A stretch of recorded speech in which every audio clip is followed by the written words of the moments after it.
Hi, welcome to Let's Talk Bonds, the bond market podcast from INR Bonds. I'm Arjun Parthsarthi.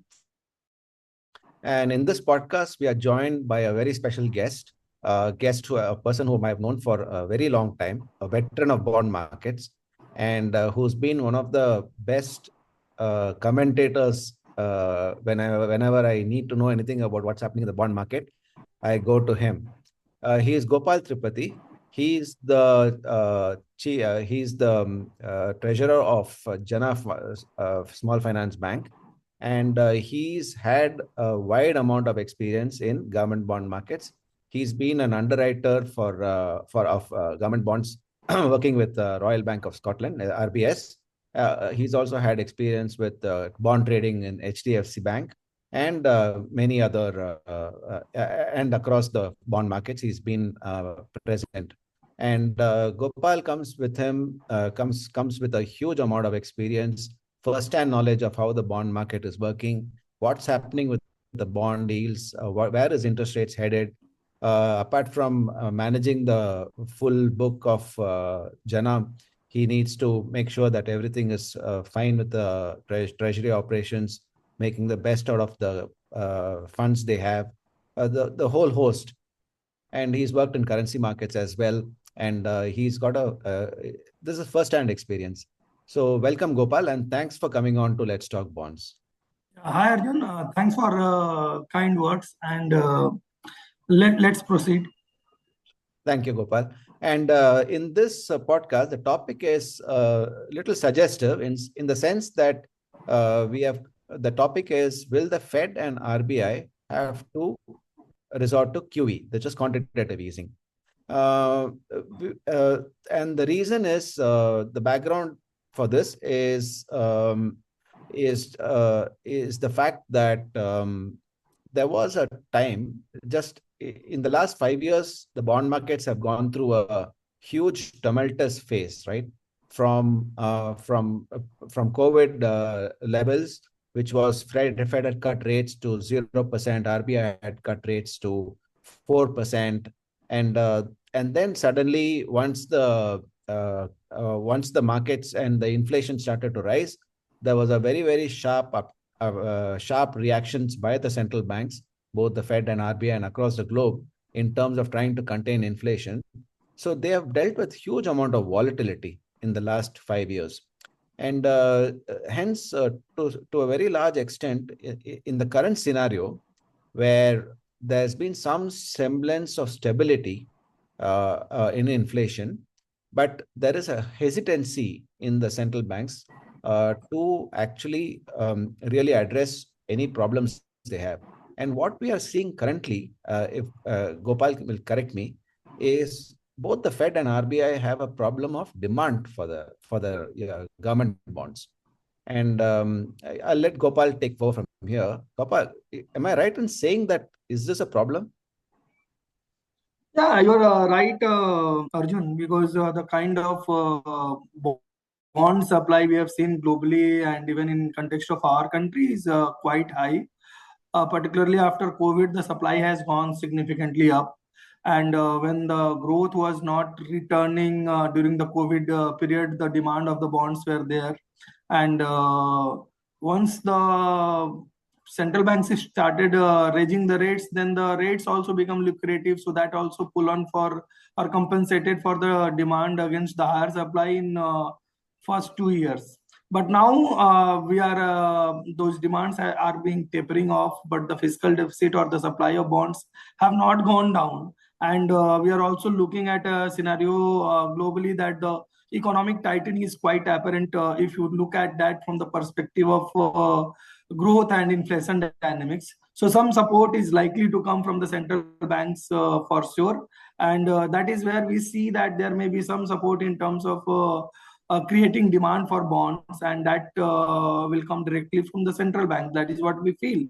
And as every one of us have noticed that the Fed has stopped declared stopping the quantitative tightening, and quantitative tightening will stop in from after this month. And that means that some sort of quantitative easing will definitely come into the picture. And you are right in assessing that there will be some push to create demand for the bonds from the central banks. That's what I also feel.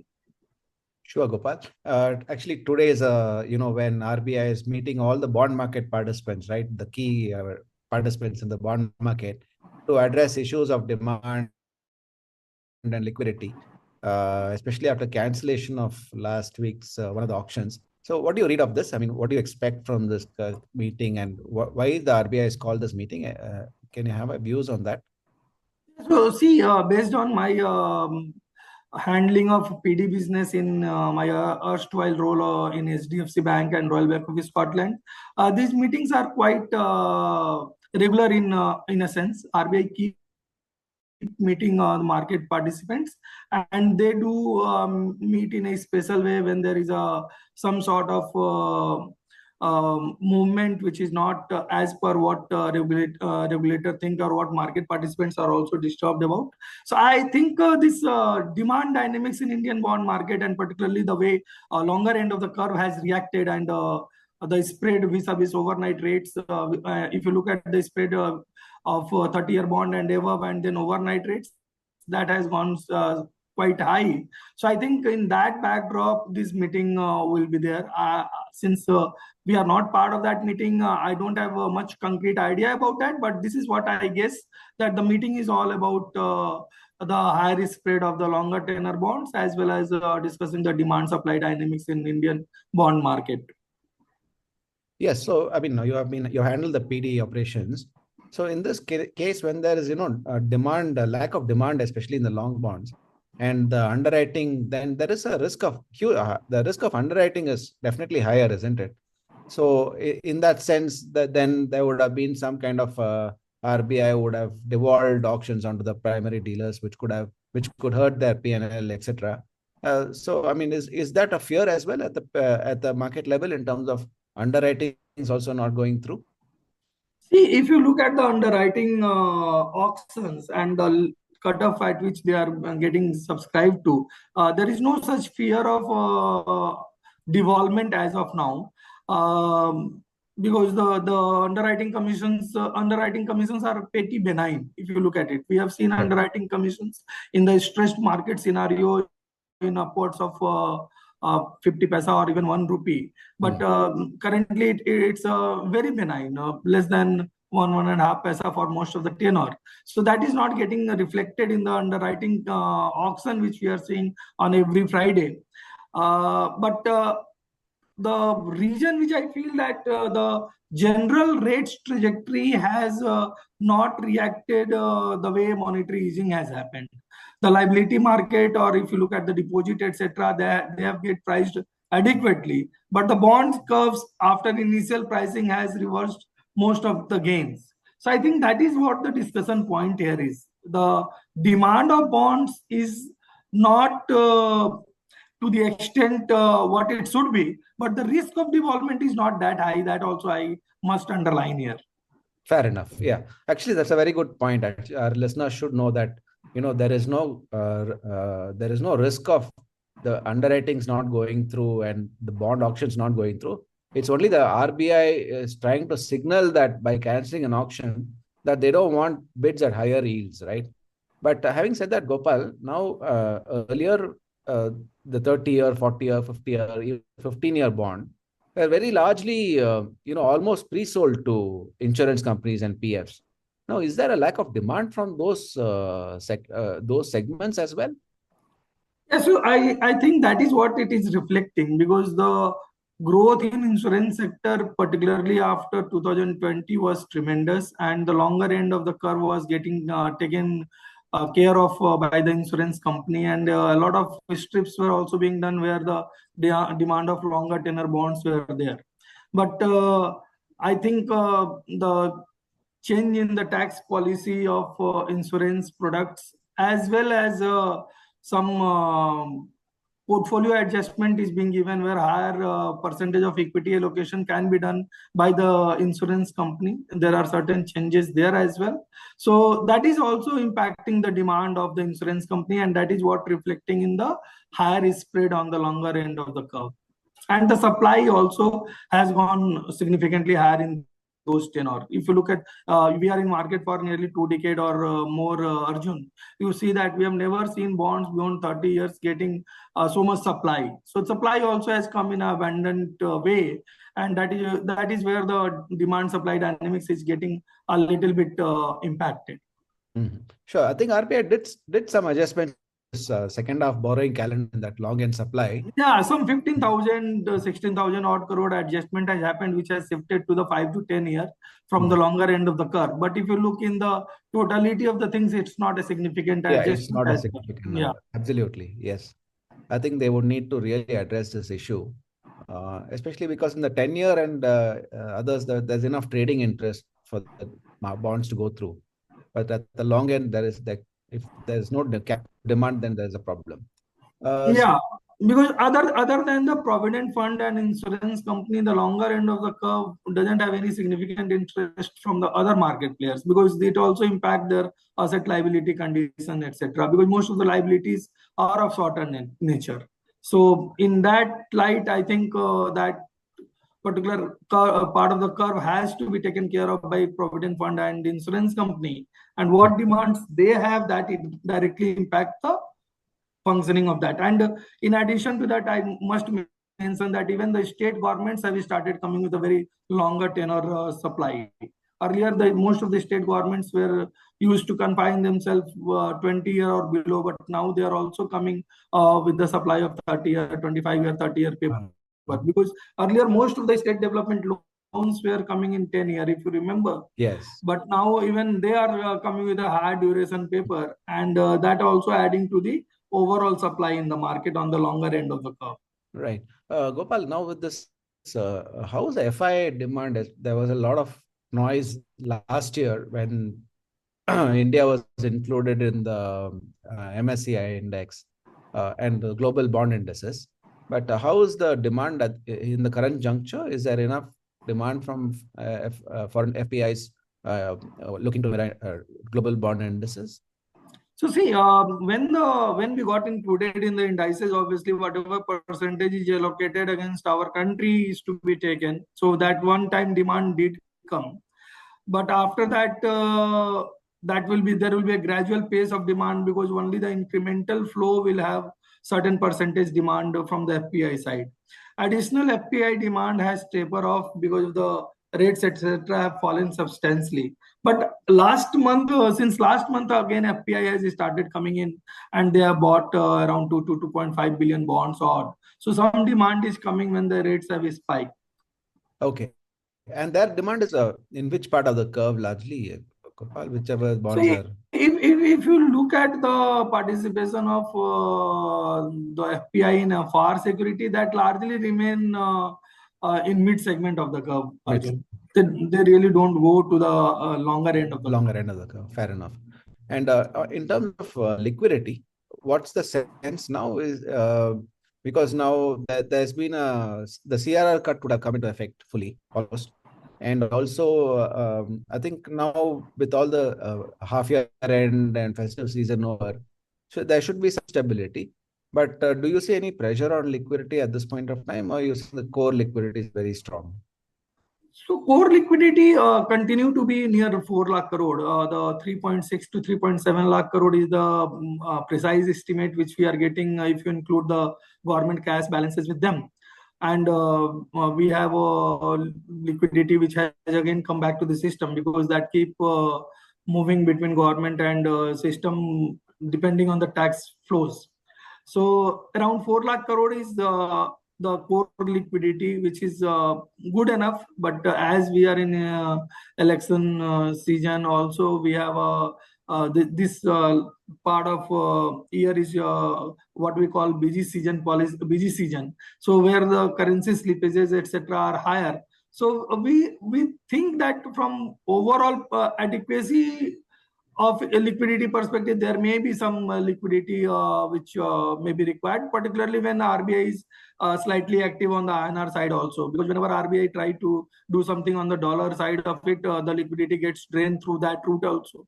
So if you look at rupee in isolation, liquidity is adequate. But if the Forex operation also come into the picture, then that kind of whatever kind of forex operation does by the central bank, that has to be compensated through some liquidity measures on the rupee side of it.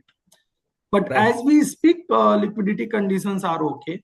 But if you look at the how overnight rates have behaved since those 50 basis point cut, the average rate has remained around 5.50, 5.47 to be precise. Hmm. So despite a cut rates and despite a surplus liquidity in the system, the rates have not drifted towards 5.25. Rates have remained at near repo rate at 5.50, and that Correct. also has created a lot of pricing impact on the shorter end of the curve, because earlier, before the rate cut, market was of the view that with significant liquidity into the system, the rates might hover around SDF rate or lower end of the corridor, I mean to say. But that has Yeah. not materialized. So that also has pushed the rate, short tenor rates also high, because the after 50 basis point cut, even 1 year treasury bill has traded near 540 level, which is now pushed to 560 level. If you look at the auction results, which is announced today, it was at around 5.58 level for 364-day T-bill.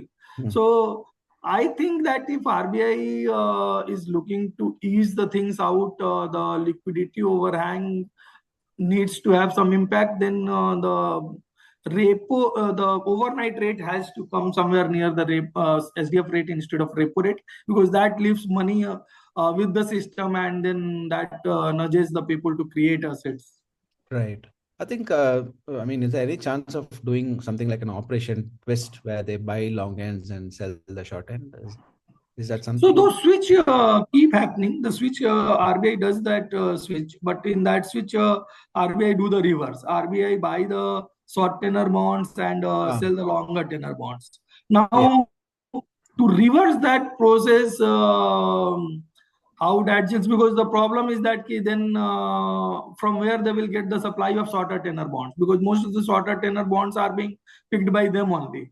Right, right. So Hmm. it's a nice thought to manage the yield curve, whether that direct action is warranted at this juncture or not. I am really I have my own doubt on that. But what I'm trying to say that RBI may try to buy bonds through the secondary market, or even do some OMOs if the rupee forex side of operation gets a slightly more traction. So I think that can happen, but doing this reverse switch can be a solution, but whether it is a whether it is a decision whether they will like to take or not is to be seen.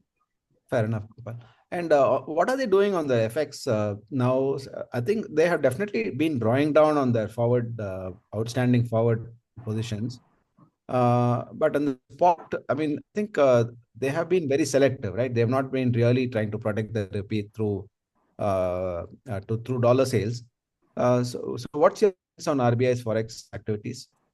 So see, if you look at the forex position, which RBI publish every month, and the data come with a month lag. So in October you will get the September end data, in November end you will get the October end data, etc. So that forex position, the forward book position was something more than 80 billion at one point of time, which was reduced below 40 billion. But again, it has gone up a little bit. So that operation is dynamic and not one-way type. So they have reduced it substantially to the extent of nearly 50%. But I think again it has gone slightly up in last month. Mhm. Okay, so that means, I mean, whatever the reduction, that amount, that $40 billion is still liquidity. It's a liquidity sucking out, right, from the RBI. It is. It is. Yeah, much of money has gone out of the system, and on the spot they have been pretty selective, right? They're not really earlier. I mean, at one point of time, they had sold about 50-60 billion dollars at one go in the last 1 year, I think. But now the current governor, I think the policy is like not to really intervene too much. Is that right? See, RBI policy has been quite guided by the what they say every time. So they say that it's most have to do with withering out the volatility rather than looking at a specific level. So that's how it has been, and that's how I feel it would be. Fair enough. And on the Fed, Gopal, I mean, what do you make of the make sense? Because they have infused something in the last 1 week. They've infused about $125 billion through repos into the banking system there, and definitely the cash surpluses at the banking level has come down to threshold levels, and quantitative easing, like you said, is stopping now. And now, Quantitative tightening is stopping. sorry, quantitative tightening. Sorry, got it. Uh, and also now for US government bonds itself, the demand itself, because foreign governments are not buying, foreign central banks are reducing the holdings in US treasuries. So put together, I mean, what do you make sense of the US treasury market? What's the Fed stance, and how it will impact globally through the currency markets? So 2 points you raised, Arjun. One is on liquidity, and another is on the how they anchor the longer end of their curve, particularly the bond 10-year bond or above maturity. So if you look at it, because of the shutdown, government the US government is collecting the taxes in various forms, but that money is getting accumulated in their TGA, what they call Treasury General Account.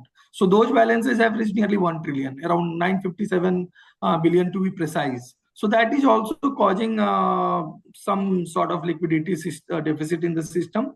And since the quantitative tightening, which is there, which is announced by Fed that it will stop from 1st of December. So the quantitative tightening also is in way. So these two things have tightened the liquidity condition in US, and that's why you see that the higher money is being drawn from the Fed by the commercial banks there. So this is the one precise reason that why the liquidity scenario has gone adverse in US. Once this gets sorted out, the shutdown gets sorted out, and the quantitative tightening stops from November 30, I think a lot of money will come back, and this overnight condition will start normalizing. That is one.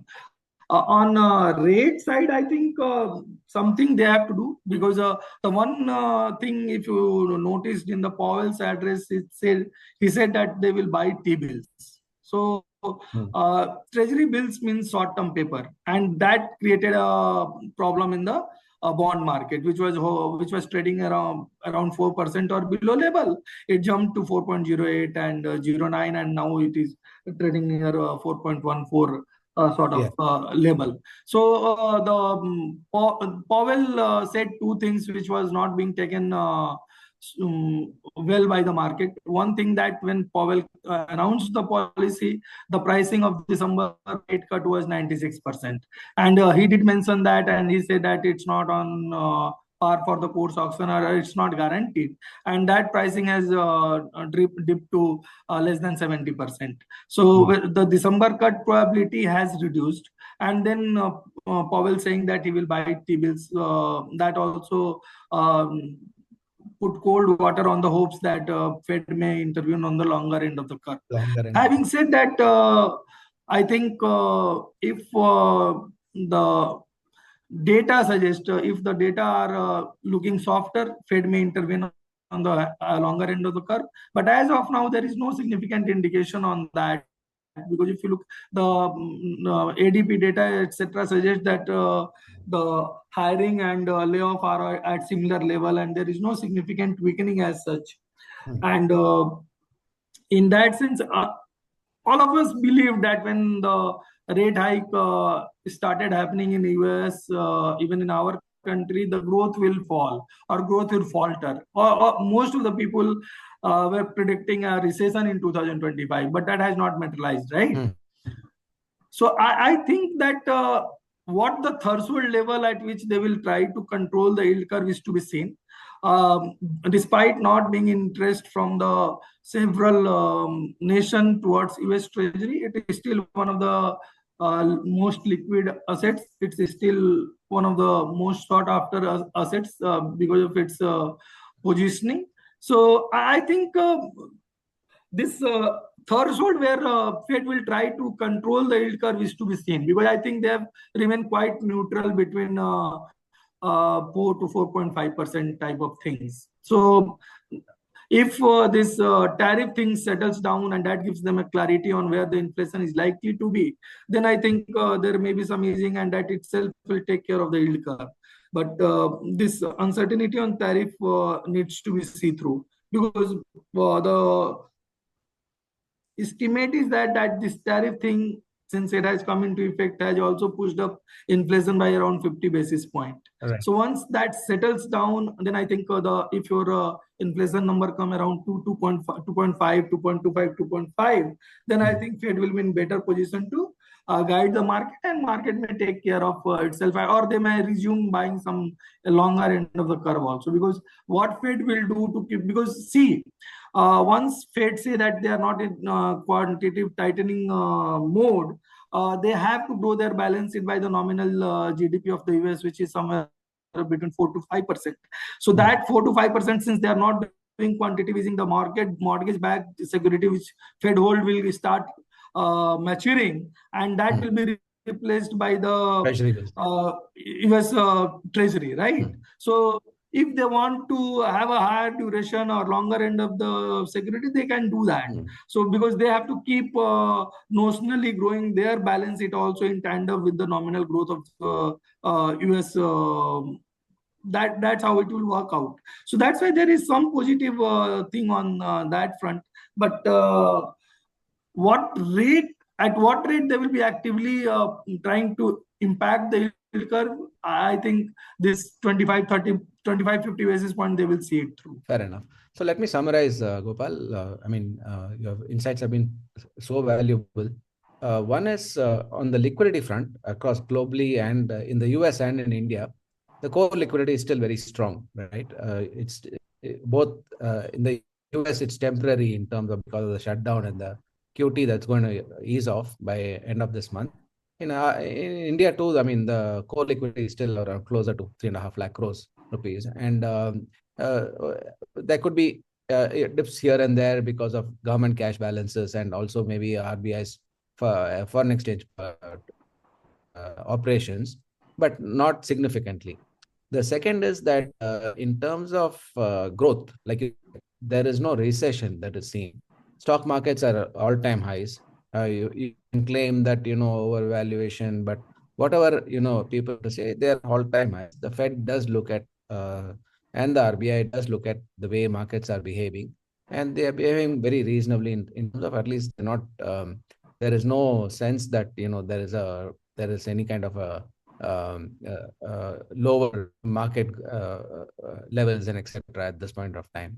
And the third is that clearly, in terms of rates itself, in terms of government bond deals, and for the US and the RBI here, I think to a very large extent, given that the way, at least in the US, the way inflation has behaved, Fed is very cautious. In India, you have seen the bottoms of consumer price inflation below 2%, and from here it can only go up, right? So given all that, I don't see both Fed and RBI targeting any kind of yields, at least on government bonds or US Treasuries.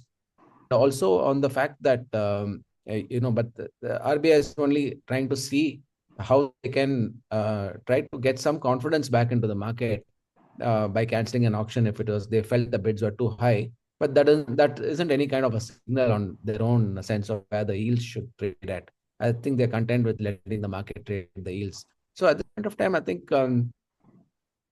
they might just try to, both Fed and RBI might try to straighten out short-term liquidity if there's any pressures, if any. If not, I think it's just a wait and watch, right? Would that be a fair assessment, Gopal, of what we have discussed as of now? Yeah, absolutely, Arjun.